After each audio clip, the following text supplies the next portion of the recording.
You're finding out that 3 of the 5 charges that Sean Diddy Combs was charged with by the federal prosecutors, he was found not guilty by the jury.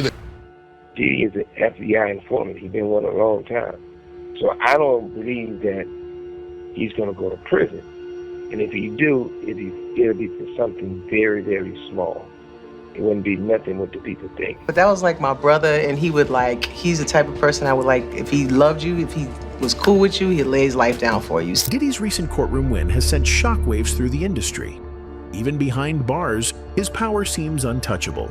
And for Queen Latifah, that's terrifying. Power and money. You can buy yourself out of a conviction. For years, she kept her distance from the drama.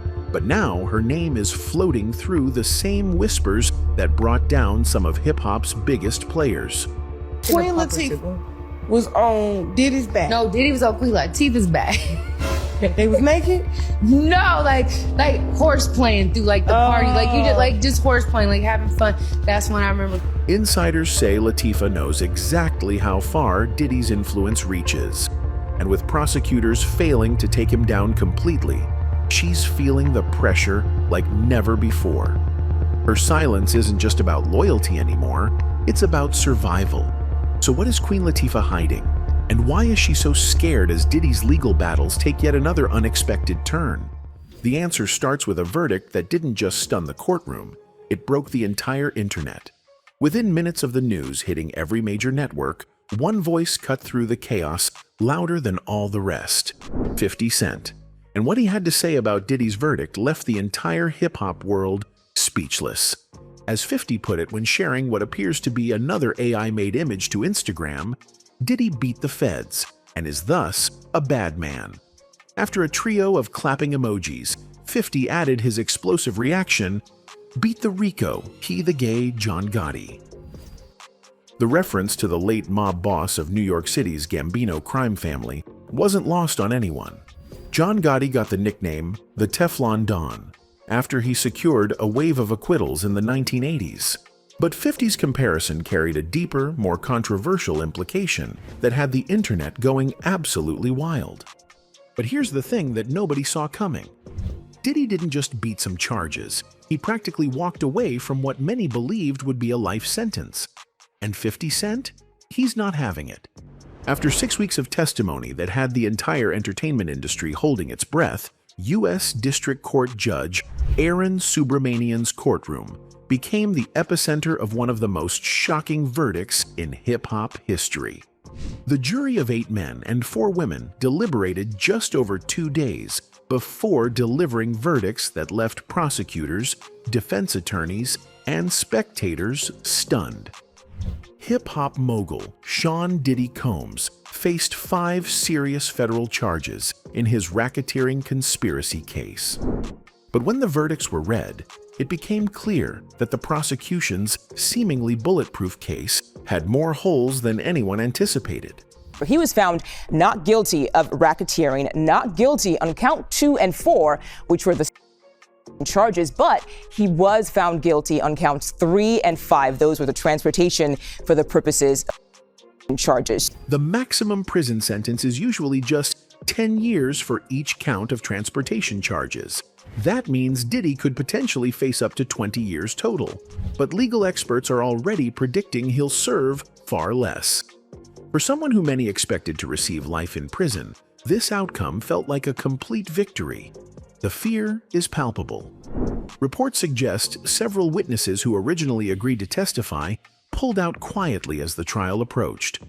Some believed that even if Diddy was convicted, his reach would still extend beyond prison bars. And now, with 50 Cent serving as an unofficial prosecutor in the court of public opinion, that fear has taken on a new dimension. Because Curtis Jackson isn't just threatening to expose individual secrets, he's threatening to expose the entire system that made those secrets possible. The message is clear: you're next. Diddy's courtroom victory didn't just send shockwaves through the music industry, it rippled into every corner of hip-hop, forcing old alliances and silent players back into the spotlight. And that's where Queen Latifah's name begins to surface. Long before Queen Latifah became America's favorite talk show host and red carpet darling, She was Dana Owens, the streetwise girl from Newark, New Jersey, who commanded respect in a male-dominated rap game. She wasn't just part of hip-hop culture in the 90s, she helped define it. Her debut album, All Hail the Queen, was bold, feminist, and unapologetically black. Her anthem, UNITY, wasn't just a hit, it was a statement. Instinct leads me to another flow. Every time I hear a brother. She was powerful, different, untouchable. But as the years went on, her journey through Hollywood told a very different story. She was offered sitcom roles that softened her, cast in films that sanitized her, and behind the scenes, she was moving in circles that would surprise even her most loyal fans. One name kept showing up in those circles: Sean "Diddy" Combs. Queen Latifah was on Diddy's back. No, Diddy was on Queen Latifah's back. They was naked? No, like horse playing through like the party. Like you just horse playing, like having fun. That's when I remember. They weren't close publicly. No collaborations, no beefs. Just two titans of hip-hop growing their brands in parallel. But people who were there, behind the scenes, say it wasn't that simple. At the height of Diddy's reign, when Bad Boy Records was dominating the charts and his infamous parties were drawing A-listers and future victims alike, Queen Latifah wasn't on the outside looking in. She was present, respected, invited. There are whispers, unconfirmed but persistent, that she was at several of those events, not just as a guest, but as a part of the circle that knew what was going on. That's what has fans scratching their heads now. Because while stars like Usher, Cassie, and even Clive Davis have been tied to Diddy's scandals and forced to respond, Queen Latifah hasn't said a word. P. Diddy be wanting the body, and you gotta tell him no. Kat didn't name Queen Latifah directly, but in that explosive Club Shay Shay interview with Shannon Sharpe, he made it clear. Some of the most beloved, squeaky clean celebrities are part of the same Hollywood machinery they pretend to oppose. And if you pay attention to Latifah's career moves during the Diddy era, the timing gets interesting. From the early 2000s onward, Queen Latifah's image underwent a major transformation.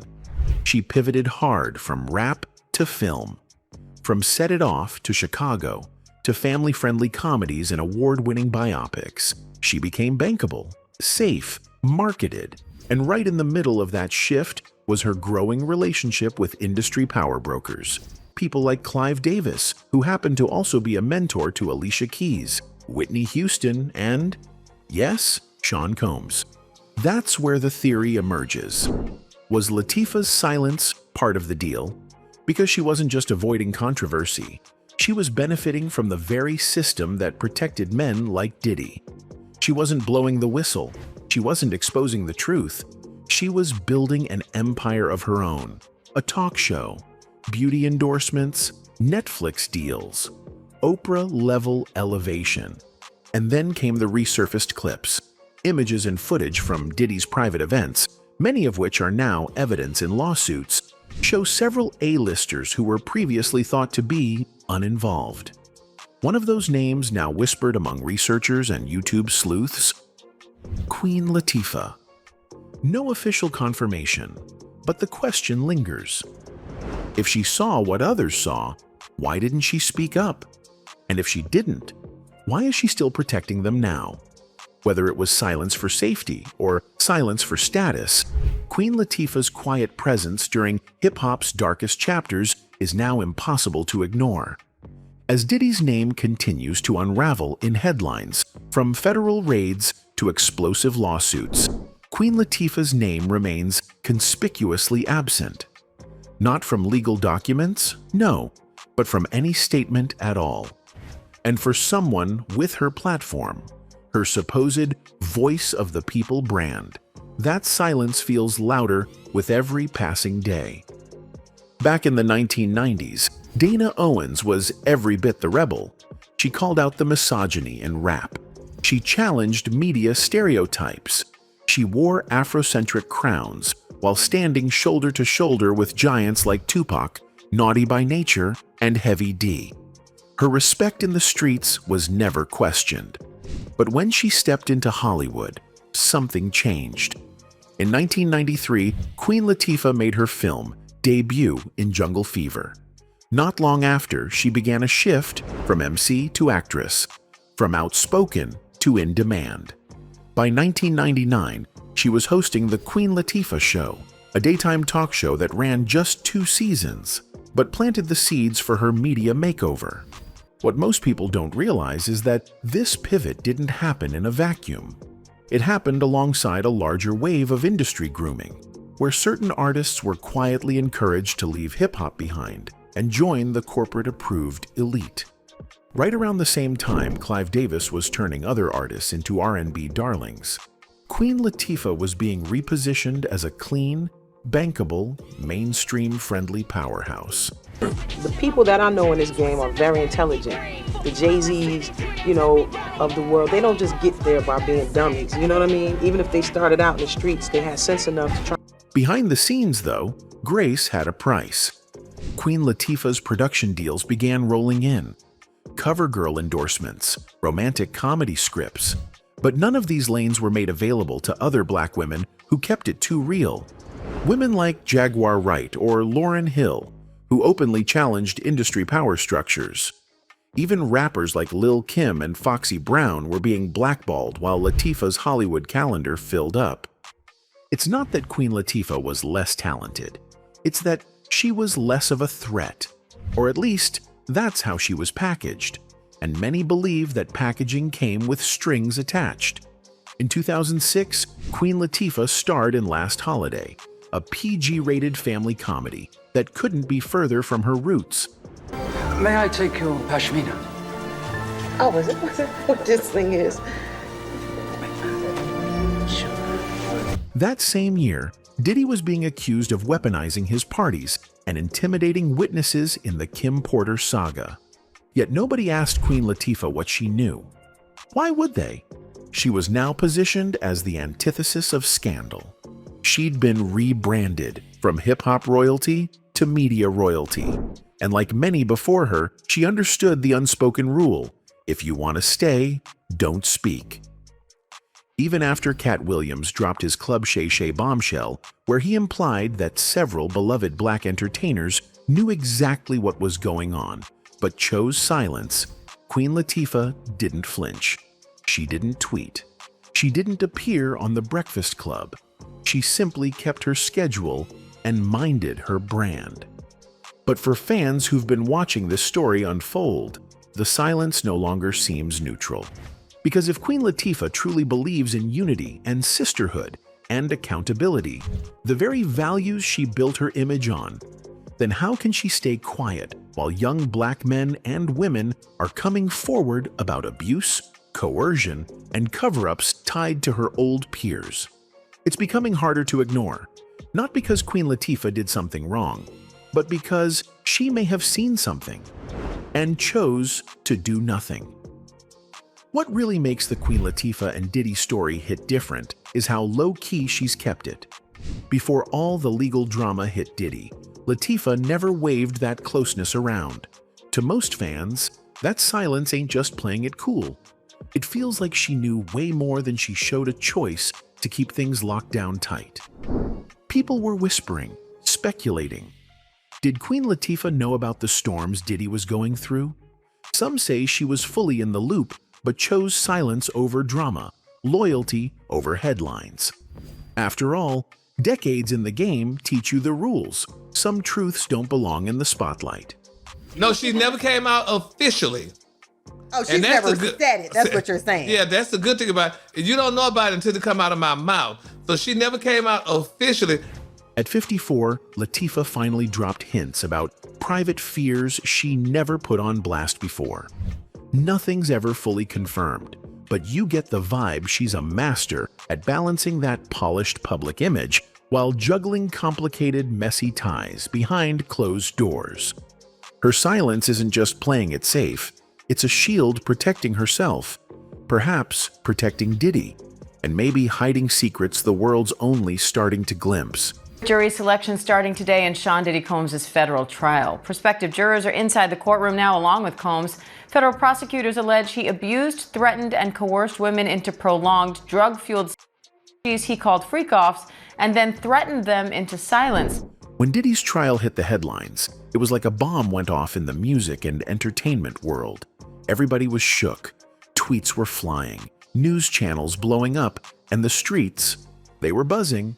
But here's the thing. While all eyes were glued on Diddy himself, the aftershocks didn't stop with him. Nah, the ripple effect spread wide, reaching deep into his circle of friends, allies, and people who roll with him. One name that got caught up in the crossfire? Queen Latifah. Now, the thing about Queen Latifah is she's always been that rare kind of friend. He one who don't need to make noise about who she's riding with. She never put their friendship on blast, never flexed it for clout, never made it part of her public story.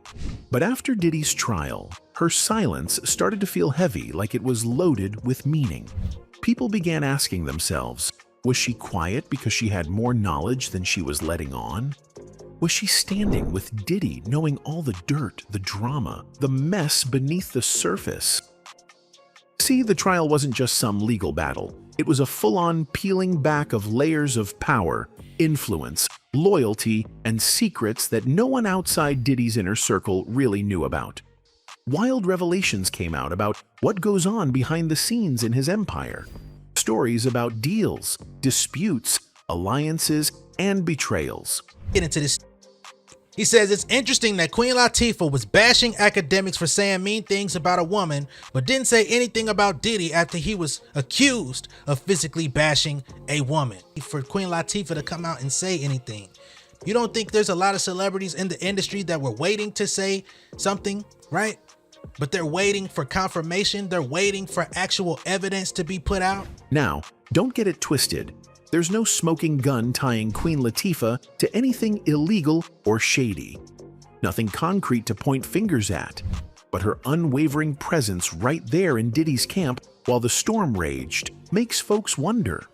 Was she out here protecting him like a true ride or die? Or was she caught in a complicated web where the only way forward was silence? Because here's the thing about friendships like that in the game. They ain't simple. It's a mix of loyalty, trust, and sometimes survival. You gotta walk a fine line when your business is public. Your enemies are watching, and every move you make is under a microscope. Queen Latifah's silence isn't just her playing it safe. It's a powerful statement. It says she's in it for the long haul, come rain or shine, no matter what rumors or drama come with the package. And now, after the trial's verdict, that silence? It's louder than ever. It's like the quiet before the next storm, making everybody lean in closer, waiting for the next chapter to drop. Was Queen Latifah just the loyal friend, keeping her boys back no matter what? Or is there a whole story hiding beneath the surface? A story that hasn't been told yet? That's what makes this saga so compelling. Because when someone like Diddy's world is shaking apart on the biggest stage, what do you do if you're Queen Latifah? Do you walk away? Or do you stay silent, shoulder to shoulder, protecting a friendship that's deeper than the headlines show? Her choice to stay silent spoke volumes, and it got the streets and the fans watching her every move. 34 witnesses, 6 intense weeks of testimony, and a single mission: to prove to 12 jurors that Sean Diddy Combs commanded a criminal empire fueled by fear, money, and unchecked brutality. The most gut-wrenching accounts came from 2 women whose names the world already knew, and one whose identity will likely never be revealed. Cassie Ventura, the R&B star who spent over a decade in a relationship with Diddy, took the stand for 4 emotional days. She painted a chilling portrait of life in his orbit, a gilded prison where luxury masked violence. She spoke of being coerced into disturbing sexual scenarios with male escorts, as Diddy allegedly watched, recorded, or orchestrated the events from the sidelines. The prosecution dubbed these encounters freak-offs or hotel nights. To Cassie, they weren't wild consensual parties. They were acts of control and degradation. She claimed she endured them to survive under a man who dictated her career, her finances, and even her freedom. One of the trial's most shocking moments came with a text exchange from March 2016. Cassie wrote, "I have scars all over and lumps in my face from getting hit. I need more than a surgeon. I need God." Diddy's cold reply, "And you need to run to a plastic surgeon now." The courtroom audibly reacted when the messages appeared on screen. But texts weren't the only evidence. The jury also viewed hotel surveillance footage of Diddy violently attacking Cassie, kicking, dragging, and punching her in a Los Angeles hallway. This was the same clip that had gone viral just months before, lending a disturbing weight to her testimony. But the defense wasn't without ammunition. They introduced an audio recording, not of Diddy, but of Cassie herself. In it, she can be heard yelling at a man who allegedly threatened to expose a video of her from a freak-off. "I will cut you up and put you in the dirt." Yeah, you don't have to see it, but it's my life and I'll kill you. Yeah, but No, I will kill you if you don't show me right now. I will kill you and I will hide you and I will cut you up and put you in the dirt right now. The defense argued this was more than a moment of anger. It was proof that Cassie wasn't always the helpless victim she claimed to be. It was up to the jury to decide if this reflected trauma-induced fear or something far murkier. And then came Jane. She testified under a pseudonym, her voice quivering as she recounted a harrowing 3-year relationship with Combs. Drugs, violence, coerced group sex. Jane alleged that Combs plied her with ecstasy, Xanax, and alcohol before pushing her into sexual situations she never agreed to.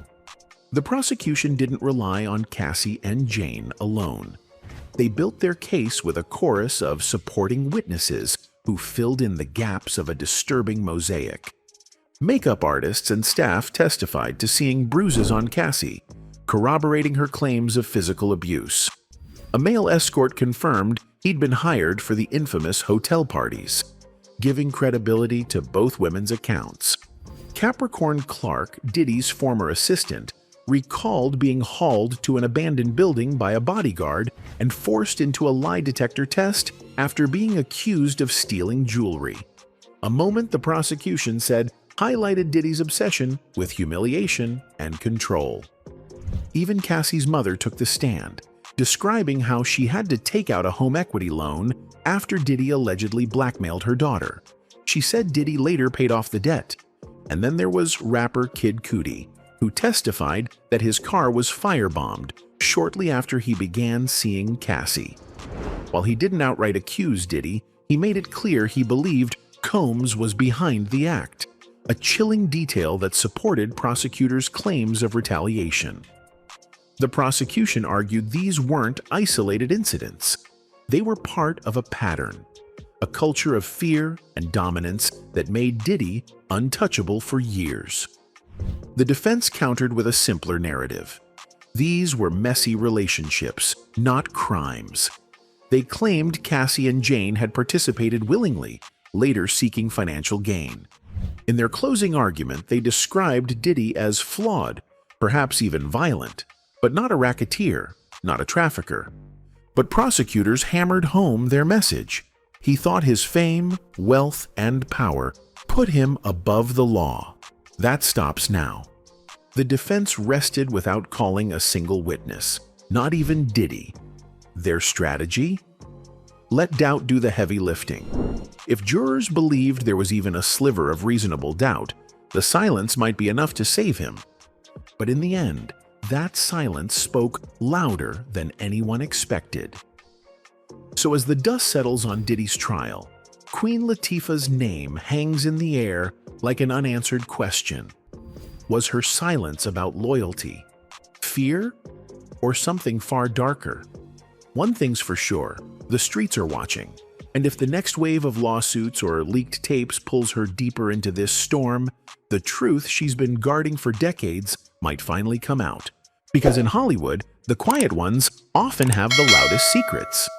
Anyway, that's it for this video, folks. Bye.